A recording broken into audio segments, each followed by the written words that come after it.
Assalamualaikum warahmatullahi wabarakatuh. Di sini saya akan melakukan pemeriksaan fisik.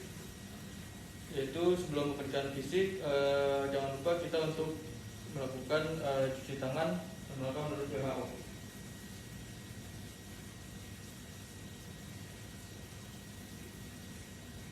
Kemudian jangan lupa sebelum kita menyentuh pasien, pastikan tangan kita hangat terlebih dahulu agar suhu kita sama dengan suhu pasien. Oke, sebelumnya di sini saya akan menjelaskan terlebih dahulu bahwasanya abdomen ada yang referensi 4 regio dan juga 9 regio. Untuk yang 4 regio yaitu tarik garis daripada horizontal dan juga vertikal, yang dimana vertikal terusan daripada mid sternalis, yaitu yang pertama ada regio kanan atas, kemudian regio kiri atas, kemudian regio kanan bawah, dan juga regio kiri bawah. Kemudian untuk referensi yang membagi sebagai 9 regio daripada abdomen, yaitu tarik garis horizontal dan juga vertikal, yang dimana vertikal terusan daripada mid clavicula. Kalau untuk yang horizontal yaitu sedikit di atas umbilikus dan juga sedikit di bawah suprapubis. Kalau yang 9 regio, yang pertama itu ada hipokondrika kanan, kemudian ada epigastrium dan juga hipokondrika kiri. Kemudian di bawahnya ada lumbal kanan, kemudian sini umbilikus dan sini lumbal kiri. Kemudian di bawah lagi ini ada iliaka kanan, kemudian suprapubis, dan di sebelah sini iliaka kiri. Kalau suprapubis atau hipogastrika, kita akan melakukan inspeksi pada pasien. Yang pertama kita nilai kondisi perut pasien, apakah datar ataukah buncit pada kondisi pasien. Kemudian selanjutnya kita lihat pergerakan dinding abdomen, apakah simetris atau asimetris. Apabila memang kita temukan asimetris, itu merupakan pertanda peritonitis. Tapi pada pasien ini bentuknya simetris, yaitu sama dengan normal. Kemudian kita lihat vena-vena dinding pada pasien, vena-vena dinding abdomen, apakah terlihat atau tidak. Pada pasien tidak terlihat vena-vena dinding abdomen. Kemudian kita lihat pada daerah umbilikus, apakah normal atau tidak. Di sini kita lihat pada umbilikus pasien tidak ada tanda-tanda tonjolan. Selanjutnya setelah melakukan inspeksi, kita akan melakukan auskultasi, yang dimana kita melakukan auskultasi secara menyeluruh pada bagian abdomen. Untuk apa? Untuk mendengar daripada bising usus pada pasien.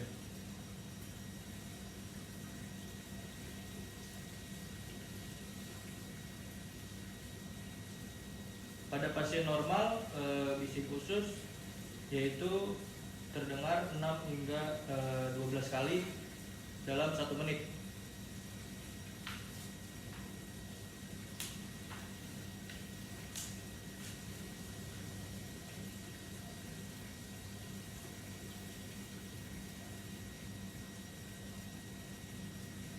Apabila bising usus tidak terdengar, biasanya terjadi pada pasien yang terjadi gangguan infeksi pada sistem gastrointestinal. Perkusi pada bagian abdomen terlebih dahulu untuk mendengar daripada suara timpani.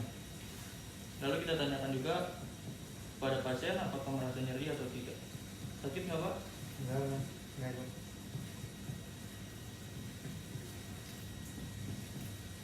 Suara perkusi terdengar jelas, yaitu suara timpani.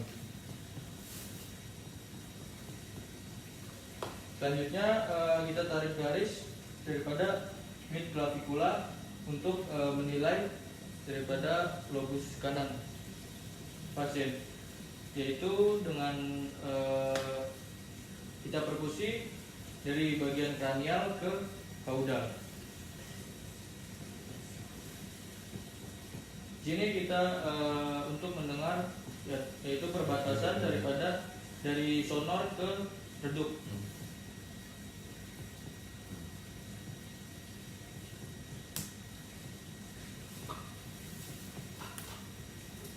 Apabila sudah terdengar daripada sonor ke redup, maka kita beri tanda. Kemudian lalu kita lakukan perkusi kembali dari bagian kaudal ke kranial.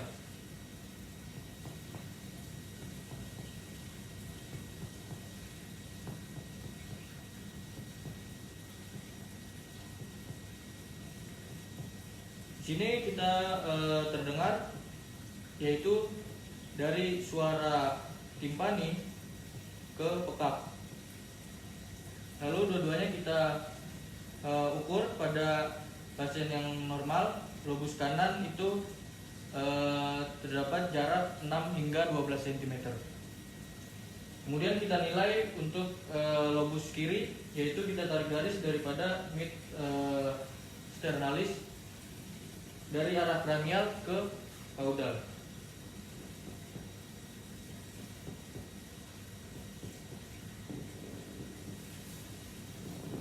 Ketika sudah terjadi perubahan suara, yaitu dari sonor ke redup, maka kita beri tanda. Kemudian kita lakukan perkusi kembali dari kaudal ke kranial.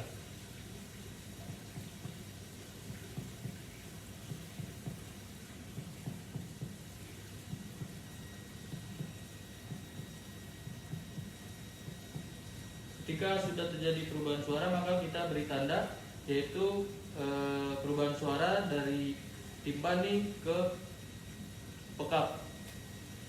Lalu kita ukur jaraknya. Pada lobus kiri pada pasien yang normal itu jaraknya 4 hingga 8 cm. Kita melakukan perkusi pada bagian abdomen untuk menilai apakah pasien ini terdapat asites atau tidak. Dengan cara kita lakukan perkusi pada bagian lateral kanan.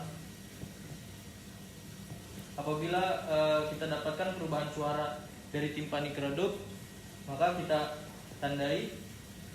Lalu pasien kita suruh untuk miring sedikit ke kiri, agar diharapkan cairannya berpindah ke sebelah kiri. Apabila memang tidak ada perubahan suara dari timpani ke redup, maka tidak perlu untuk melakukan tes sedikit miring ke kiri. Sama untuk yang sebelah kanan juga kita nilai apakah terjadi perubahan suara dari timpani ke redup atau tidak. Pada pasien ini tidak ada perubahan suara dari timpani ke redup, namun pada abdomen secara menyeluruh suaranya timpani. Nah, tes tersebut itu dinamakan shifting dullness. Artinya pada pasien tidak didapatkan ada melakukan palpasi. Untuk melakukan palpasi, pasien kita minta kakinya untuk ditekuk agar perutnya otot pada bagian abdomen lebih rileks. Yang pertama kita palpasi pada bagian abdomen secara menyeluruh. Lalu kita tanyakan pada pasien apakah terdapat nyeri atau tidak. Sakit nggak, Pak? Lalu kita nilai juga apakah terdapat tumor pada bagian abdomen. Pada pasien tidak didapatkan adanya tumor dan juga pasien tidak merasakan nyeri. Kita memeriksa palpasi untuk menilai pada pasien apakah terjadi pembesaran pada hatinya. Kita lakukan palpasi dari kaudal ke kranial, yaitu searah dengan arcus costa. Kita minta pasien untuk tarik napas, lalu setelah pasien tarik napas kita segera untuk merabanya untuk melakukan palpasi. Tarik napas, Pak. Tarik napas. Tarik napas. Apabila memang teraba seperti benda padat, artinya pada pasien terjadi pembesaran atau pembengkakan pada hati. Namun pada pasien ini tidak teraba adanya pembesaran pada bagian lobus kanan. Kemudian untuk menilai lobus kiri, sama kita lakukan palpasi dari kaudal ke kranial, yaitu kita untuk menilai lobus kiri pada hati.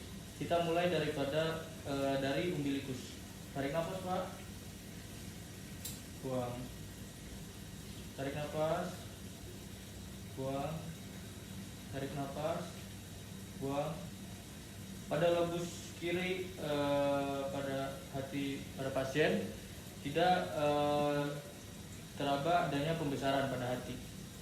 Apabila memang teraba seperti benda padat, maka pada pasien terjadi pembesaran hati pada bagian lobus kiri, yaitu tepatnya di bagian epigastrium. Kita akan lakukan palpasi untuk menilai apakah adanya pembesaran limpa pada pasien, yaitu dengan cara kita tarik garis yang namanya garis Schuppner, yaitu dari arcus costae kiri,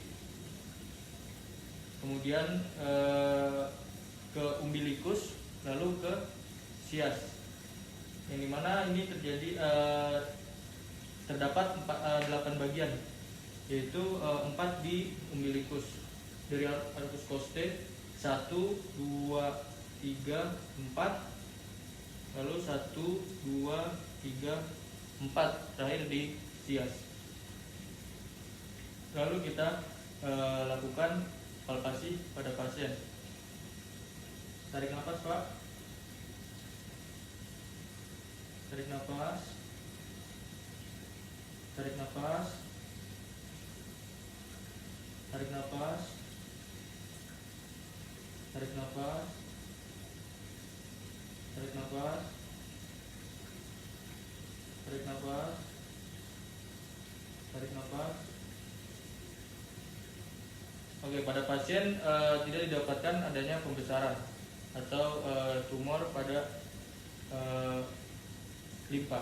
Apabila memang kita dapatkan seperti teraba seperti benda padat, maka pada pasien terjadi pembesaran limpa. Namun pada pasien ini normal, tidak didapatkan pembesaran. Kita akan lakukan pemeriksaan apakah pada pasien didapatkan pembesaran ginjal, apakah tidak, yaitu dengan meletakkan tangan kanan pada bagian costovertebra, kemudian kita letakkan tangan kiri pada bagian arcus costa. Lalu kita sedikit balik tangan kiri di bawah, menilai pada pasien apakah pada pasien terjadi pembesaran ginjal atau tidak, dengan kita meletakkan tangan kiri pada bagian costovertebra, kemudian tangan kanan pada bagian arcus costa. Lalu kita sedikit angkat pada tangan kiri, lalu kita rasakan pada tangan kanan apakah teraba seperti pembesaran atau tidak. Pada pasien tidak adanya pembesaran ginjal. Sama pada bagian sebelah kiri, pada bagian costovertebra untuk yang tangan kiri dan tangan kanan di arcus costa.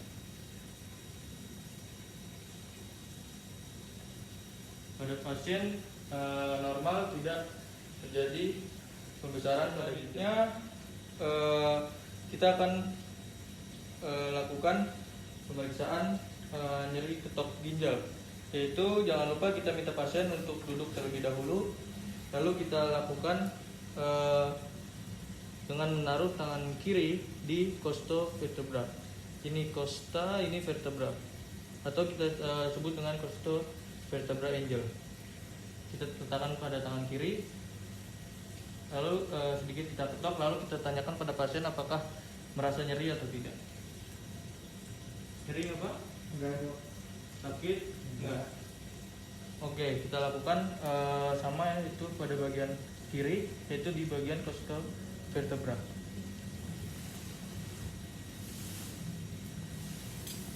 Nyeri nggak, Pak? Enggak dok. Ya, pada pasien tidak didapatkan nyeri pada pemeriksaan nyeri ketok ginjal. Sekian pemeriksaan fisik pada blok sistem GEH. Terima kasih, kurang lebihnya mohon maaf. Assalamualaikum warahmatullahi wabarakatuh.